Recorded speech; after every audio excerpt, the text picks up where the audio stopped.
Hello, class. I apologize again for having to cancel our live Zoom meeting. I appreciate your understanding and support. There's just some things that I can't change with my schedule this evening, unfortunately, that popped up. So I'm going to do my best to try and present what was going to be included within that meeting.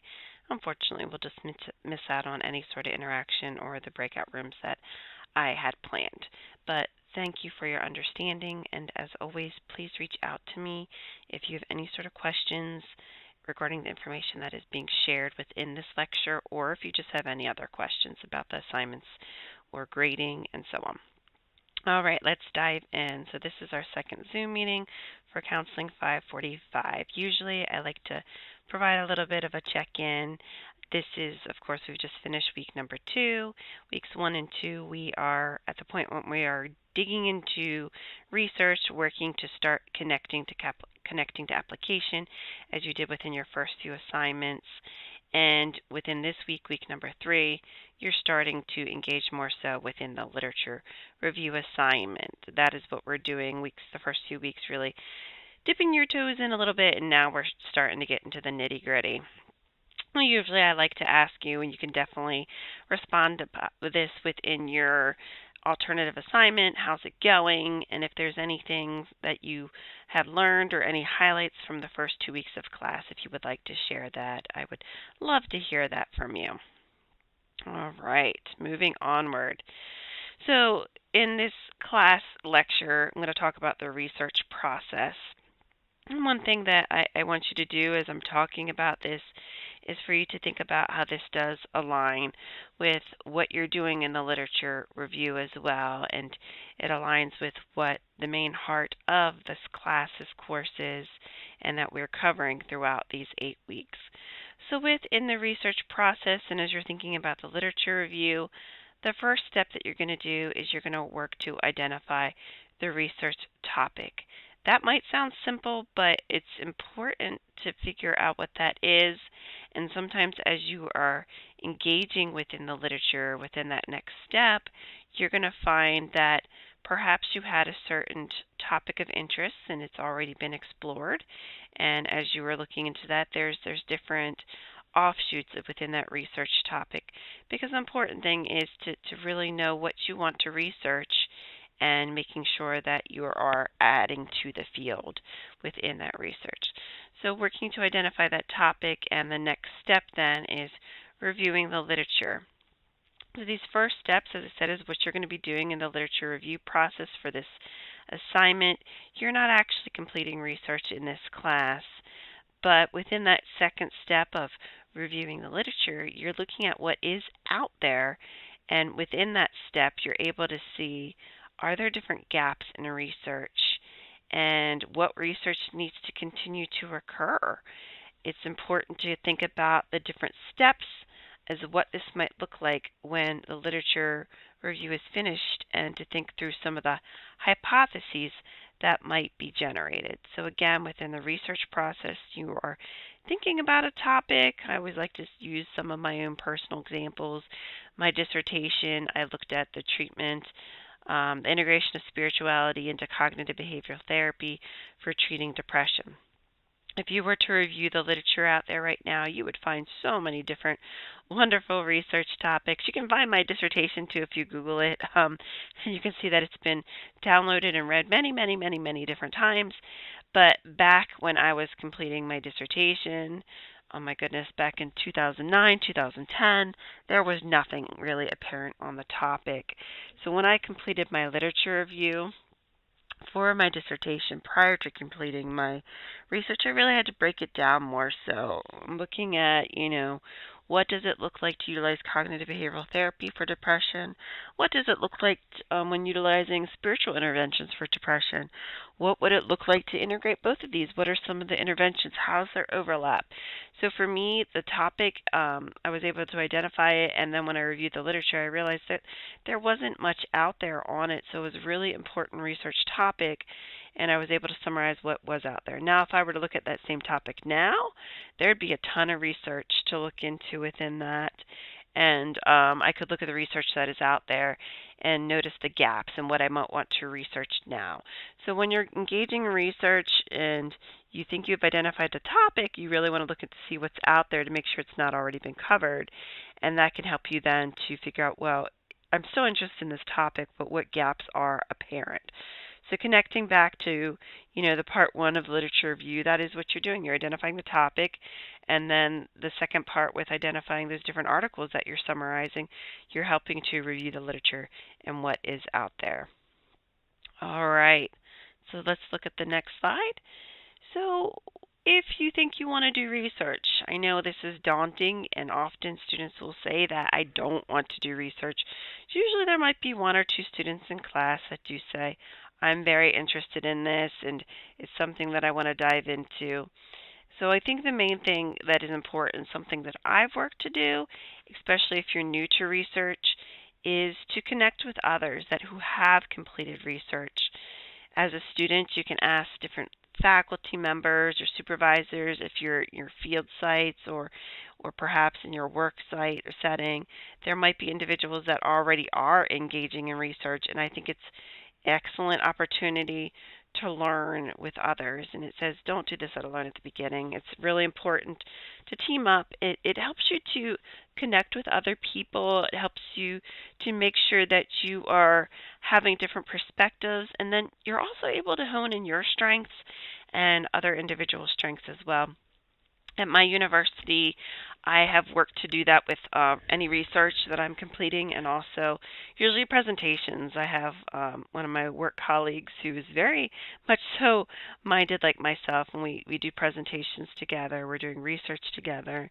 And while we're very like-minded, we also have different strengths that we're able to contribute together as a team. And it's fun then to be able to do this work with someone to carry the load, the responsibility, but also the excitement and the joy of presenting and researching together as well. So I would really encourage you, if you're considering research, that you figure out other people that you might want to engage with that, whether it's a mentoring relationship, someone that's helping you to engage in the research, or it's more of a partnership where you found someone that you say, hey, I want to do this, let's do this together. I really encourage you to do so.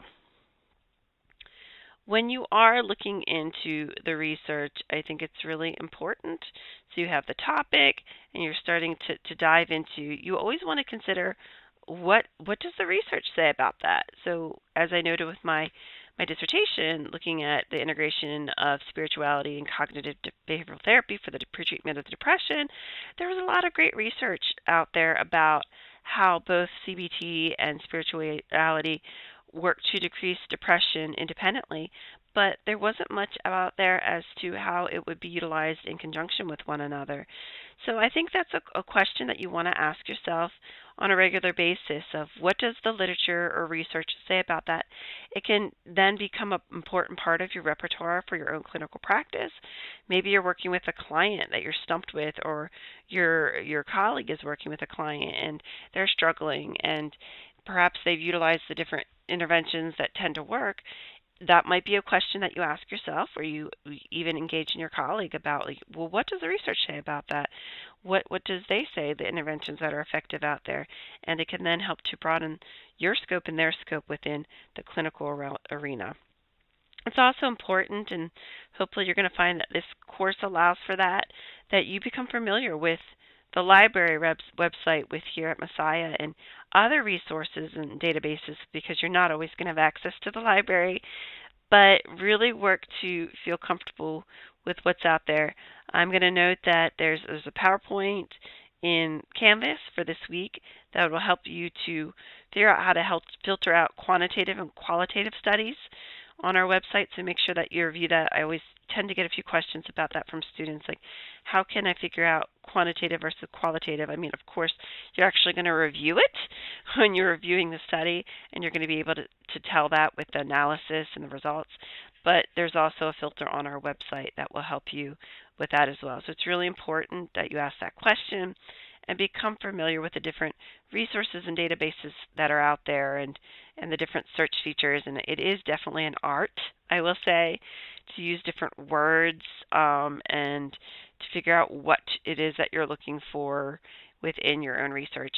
And I think the great thing too is if you find a great literature review, if you find a great research study out there, you can look at the references that they use too to further look into the topic as well, because they've already created a literature review within the research usually. So there's a lot of great references that you can find there as well. All right, so when you are completing a literature review, and again, you're going to see how this is modeled within the literature or process as well, but we're specifically looking at the literature review process.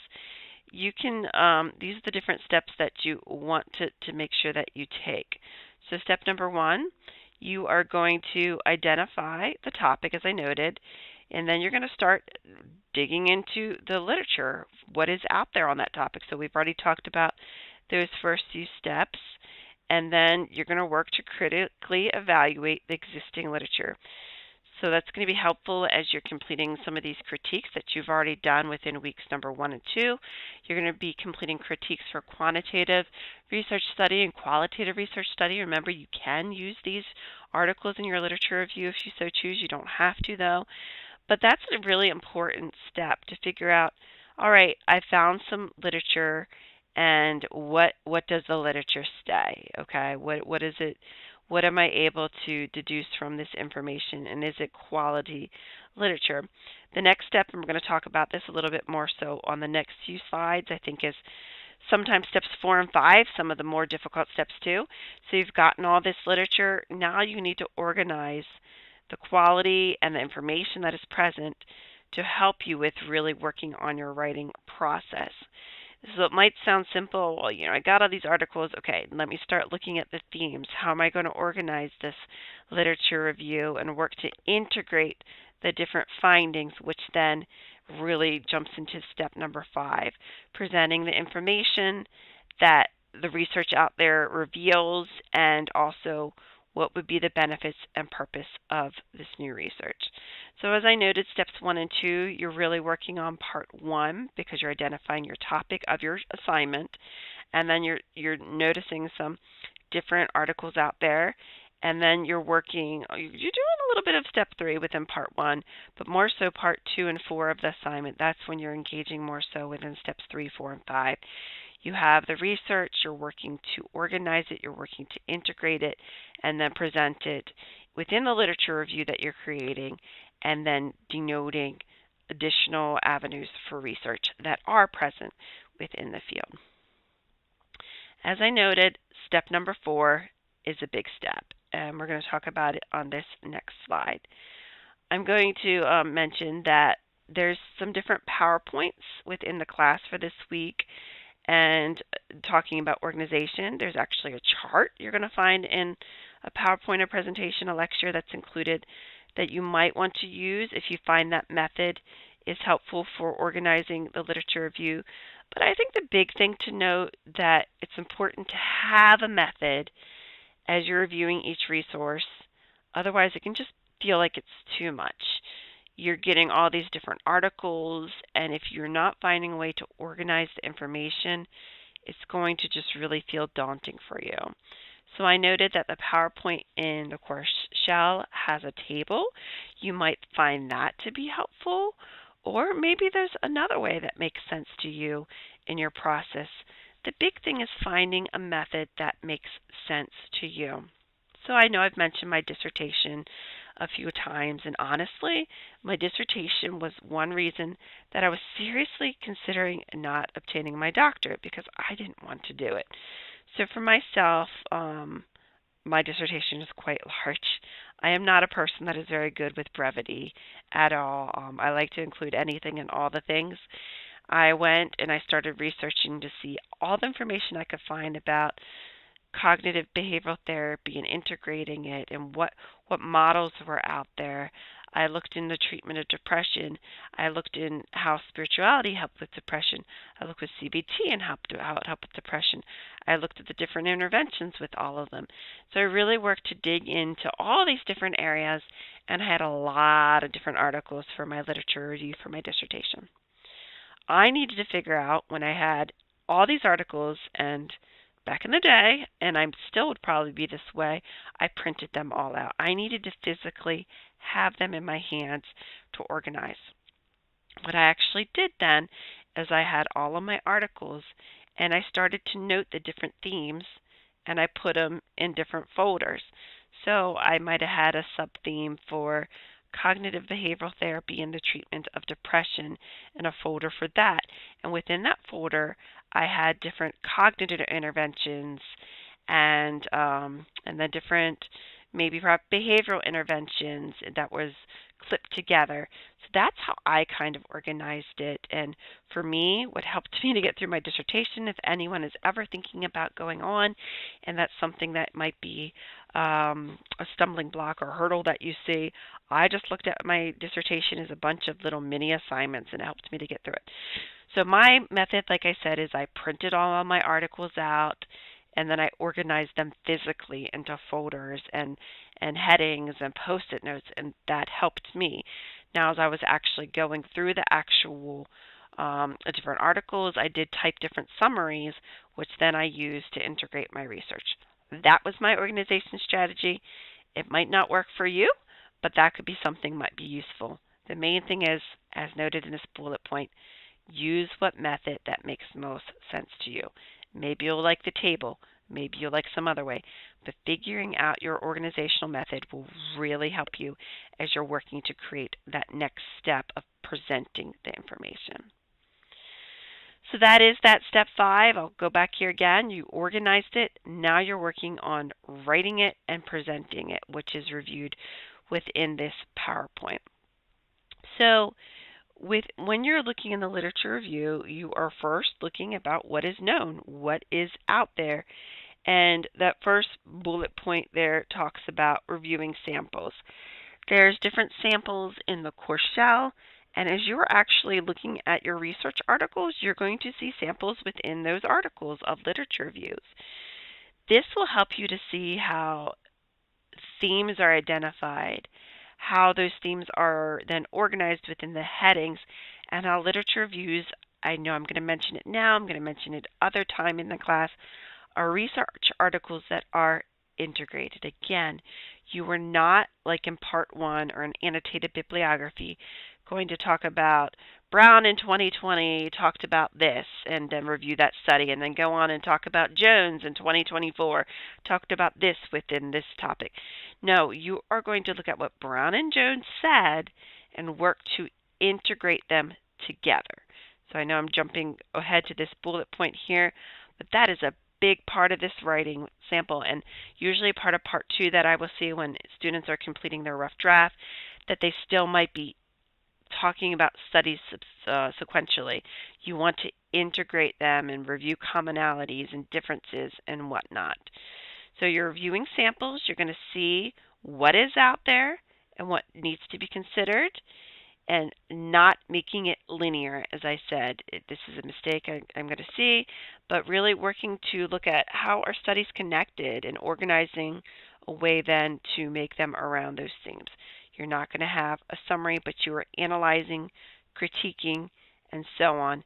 And as noted here and before, as you're finding these different themes, consider these being your section headings throughout your literature review through organizing in that realm. As you're working to write this, the literature review, you're going to see the first thing you're going to do is you're introducing the topic. That's your introduction. And remember, you don't need a heading for your introduction per AP formatting, but you're providing an introduction. You are looking at how you can best present this information in a way that makes sense. And usually what you're going to do is you're going to start broad on your topic, more general, and then get narrow and more narrower as you are focusing on the literature review, so more specific. Going back to my dissertation, so there's many different themes and topics, but I did talk about, how I might have had a heading where it looked about CBT and then my subheadings. So I might have had a general introduction about CBT and the treatment of depression and provided some resources. And then I had a subheading, a cognitive interventions and what was said there, and the behavioral interventions and what was said there. So you can see I started out more broad and then went to more specific and more specific as I was organizing my literature review for my dissertation. Just a note about plagiarism. I think it's really important to think about and not to get caught in this trap. As you know, we do utilize Turnitin. For those of you that are familiar with it, what Turnitin does is it compares your paper to repository papers and then gives originality index score. And also there is an AI plagiarism score as well. The main thing that I like to say, you're going to have an originality index score just because for the mere fact of some of the words just within related to the assignment will pop up a percentage, but we want that percentage to be low. The thing is if you use an idea that is not your idea, you need a citation. It's really important to cite and give credit where credit is due. However, every sentence should not have a citation. I need to see original thought within the paper. I need to know that you understand what is being presented as well. So we need to have the citations. We need you to use your own words. So I know that you understand the research that's being presented. We know that the researchers do, so we shouldn't see a lot of different quotes on the page. My recommendation usually is no more than one quote per page. We need you to see your own words. We need to see original thoughts. We need to see you blending and transitioning from paragraph to paragraph as well. There should not be paragraphs of just citations only. So that's my not my warning, but my helpful advice to you. Use your own words and use quotes very minimal or not at all. On to very quickly just different types of research. You're going to have two different assignments where you are going to critique a quantitative research article and an assignment where you're going to critique a qualitative research article. This assignment will be great for you within both of them because you're going to get to see different literature reviews and how they're being written, and you're going to be able to engage in different research out there too, which as noted before, you definitely can utilize these as you are working towards your literature review, these different ones that you utilize for the assignment, the main assignment. So for quantitative research, this is when you're looking at relationships between variables. And these type of research studies are where you're going to see a lot of the statistics that so many of you mentioned of being fearful of within class number 1. You're going to examine difference between groups, and within this it's looking at specific trends in a given populations. This might be correlational, experimental, or explanatory, or even non-experimental as well. And again, this is when you're looking at a lot of the different numbers and the things that you think of with a traditional research study and some of the fears that were mentioned in class number 1. Whereas qualitative research, you're focusing more on transferability. The data is narrative. And with that transferability, you're looking at the results are coherent, insight useful, so how can we use this information? The words, the data is more so summaries and working to gain a deeper understanding of a phenomenon of interest.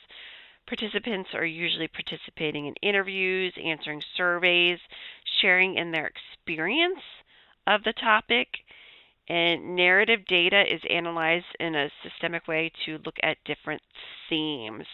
It is a quite daunting task to do qualitative work because usually you have so much data, and remember, this is words, so you're looking to look at those different themes that pop up within the interview or within the survey data that has been derived. It's often pages and pages and pages and pages of words and words and words.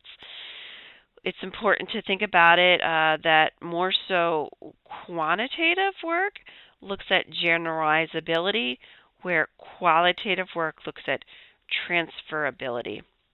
You're going to see as you are looking in the different research articles too, that certain research articles will have a combination of qualitative information that was gathered and quantitative as well.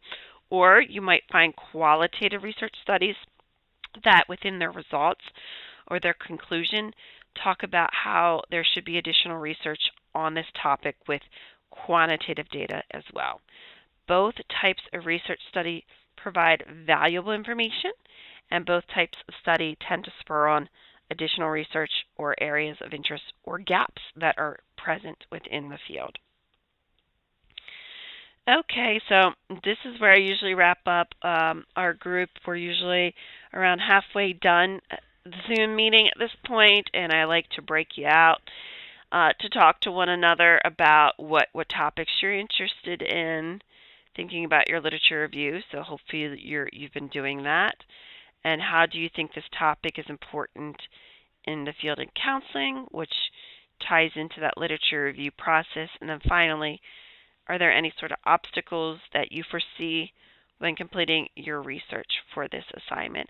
I think probably what I might end up doing is posting this recording in a discussion board and allowing you to post some of these different questions that you might have as you're completing your assignment if you so choose, because it is valuable. Sometimes students do have some concerns or obstacles, or maybe they're feeling stuck on a topic, so this breakout room has helped students before to talk through about different considerations within the topic of interest, or to really talk through the different concerns that are present. So please answer that in your summary. And what I think I'm going to do is have you all post your summary on a discussion board. So you can share your topic, you can share ways that it's been that it's important in the field and any concerns that you might have, and then hopefully peers can read your thoughts and engage with one another too. It won't be required, but it might provide that opportunity to connect, unfortunately, since we weren't able to this evening. That is it for this evening. I hope you've enjoyed the materials that were presented. You have Sunday by midnight to make up the alternative assignment. I will post assignment instructions here shortly. They should be with an announcement as well. But hopefully, since I've got this done early, if there was anyone that was planning on attending the Zoom meeting this evening, you can still complete this within the time allotted as well.